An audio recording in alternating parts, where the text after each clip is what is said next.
kan ada pengerjaan jalan yang merupakan programnya Pak Gubernur Provinsi. Sehingga badan jalan sekarang kan sudah naik gitu Pak. Iya. Ya, sudah naik. Sehingga kiri kanan jalan mulai dari Ngumi, Ananjaki sampai Premedita itu pemukiman warga sudah di bagian bawah dia. Karena pembangunan jalan kan badan jalan kan sudah naik Pak. Sehingga yang perlu dilakukan ke depan adalah memang perlu drainase. Itu dibutuhkan sekali untuk menghubungkan dari Ngumi, Ananjaki dengan di Budi. Itu pertama. Yang kedua, untuk memang pengerukan sungai karena sedimen dari tahun ke tahun itu membuat permukaan sungai naik sehingga dia hampir rata dengan pemukiman warga di sana. Iya. Itu yang kedua, ya, pengerukan sungai untuk kemudian bisa mengurangi sedimen. Yang ketiga, perlu adanya program bambunisasi Pak. Iya. Di setiap daerah aliran sungai untuk menahan degradasi atau erosi di daerah dasi. Karena Ngumi, Ananjaki, Premedita itu kan pinggir sungai semua di bawah yang bikin banjir cepat naik, longsor segala macam itu kan itu sungai, ada 3 sungai besar itu. Sehingga perlu ada program bambunisasi. Begitu. Macam Malumbi itu kan bendungan bisa jebol Pak. Tapi itu kampung tidak bisa jebol. Kenapa? Karena ada tanaman bambu di itu. Kampung-kampung Malumbi itu. Sehingga dia bisa bertahan. Saya kira ini perlu kita adopsi itu program bambunisasi perlu. Iya. Memang perlu kajian dari Badan Sarankan kepada pemerintah untuk melindungi pemukiman masyarakat yang ada di daerah das, maka perlu dilakukan tidak sekedar untuk peronjonisasi dan pengurukan atau normalisasi sungai. Yang perlu dilakukan adalah harus kita galakan program bambunisasi di daerah aliran sungai, dan itu bisa digalakan lewat berbagai program pemerintah maupun dari program di tingkat desa.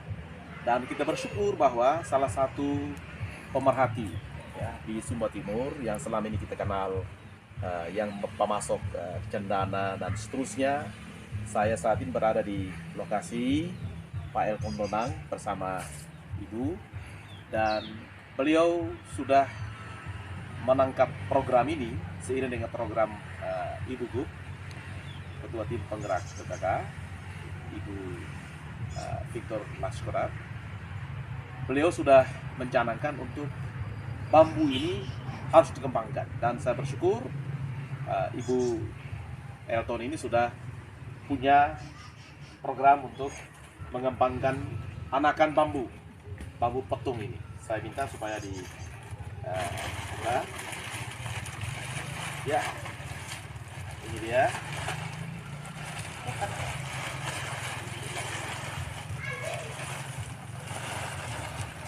Ya, ini ya, ini super tunas ya. Ini super tunas. Coba angkat ya. Ya. Ini menggunakan stek. Ini stek ini bambu petung yang dikembangkan lewat stek. Saya kira ini sebuah inovasi yang luar biasa, dan saya minta pandangan Ibu, kira-kira apa yang menjadi tekad Ibu dengan pengembangan bibit bambu ini. Oh, ya. Ini sesuai yang dibicarakan Pak DPR tadi, Pak Yosua. Ini kelompok tani perempuan.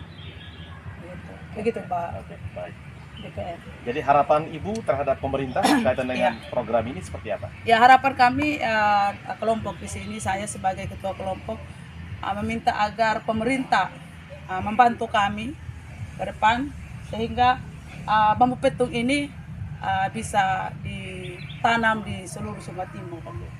Berikutnya, selain tadi untuk mempertahankan suhu, kemudian untuk pengaman di daerah das untuk masyarakat, kemudian selain pelindung ya, kalau tanaman bambu itu ada di daerah-daerah das dan juga perbatasan, ini juga menjadi pelindung pada musim angin ya kan, melindungi pemukiman seperti di Bali itu. Kira-kira ada manfaat lain nggak dari bambu petung ini? Ya. Bambu biasanya pasca panen ya, maksud saya. Oke. Bambu petung ini banyak sekali manfaatnya.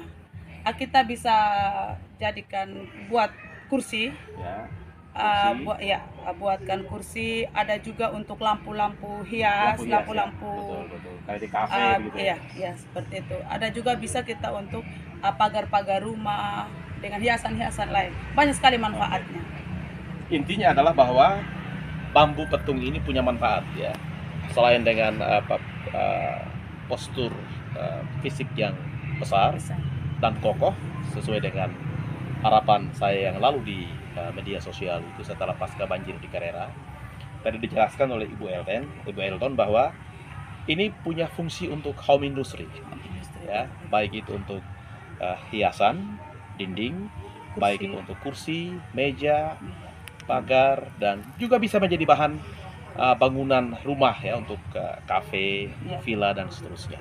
Sehingga bagi saya ini adalah satu terobosan yang luar biasa. Apa yang menjadi harapan saya, ternyata ini sudah dicetuskan oleh Ibu Ketua Tim Penggerak PKK NTT, Ibu Gubernur ya, Ibu Laskedat. Saya kira kita harus memberikan topangan dan dukungan ya, dalam berbagai bentuk, dan swadaya masyarakat kita harapkan berjalan, pemerintah juga bisa memberi intervensi bagi pengembangan ini.